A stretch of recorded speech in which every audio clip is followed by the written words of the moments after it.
You know, as I talk about African unity, China refuses to get out of my mind. And I hope I'm wrong. But the Chinese know that we are disunited. And they know that in our disunited state we can be manipulated. And they are in the process of manipulating us. So today, there is not a single African country in which the Chinese have not built a stadium. They think we love stadia. There is not a single African country in which they are not building some roads. The Chinese are capable of delivering 3 types of qualities of the things they do. Quality number 1, they take to the United States of America and Europe. Quality number 2, they take to their fellow Asian countries, including India. Quality number 3, which is at the very bottom, they dump in Africa, and the Africans consume them gleefully.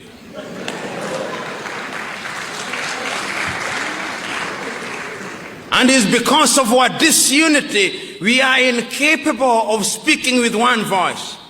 You know, many times when I look at Ghana, the Ghanaian president, whom I respect, is invited to Beijing to negotiate with Beijing, as indeed the Kenyan president would be, and the Burundi president, to negotiate with Beijing on a bilateral basis. And when they invite African leaders, they humor them, complete with guards of honor and 21 gun salutes, so that they think that they are equal. But the Ghanaian economy's GDP is possibly 1/3 of the GDP of the city of Beijing.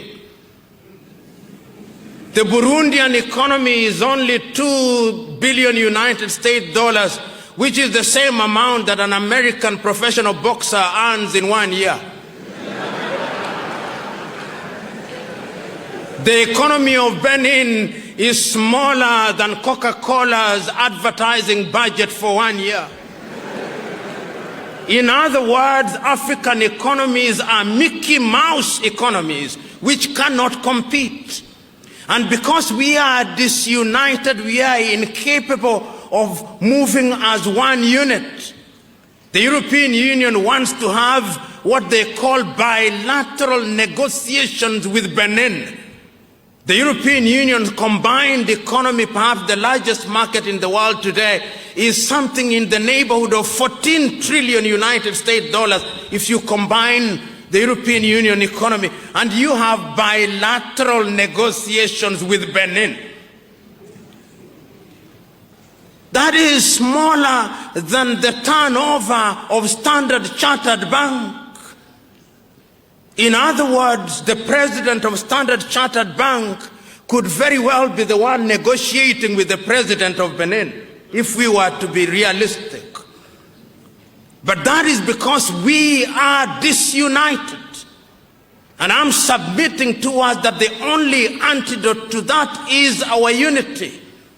I know, as I said yesterday, that there are already efforts to move Africa in the direction of unity at the economic front, but the suspicions in Africa are too great. The African politician is perhaps, with due respect to them, Africa's curse.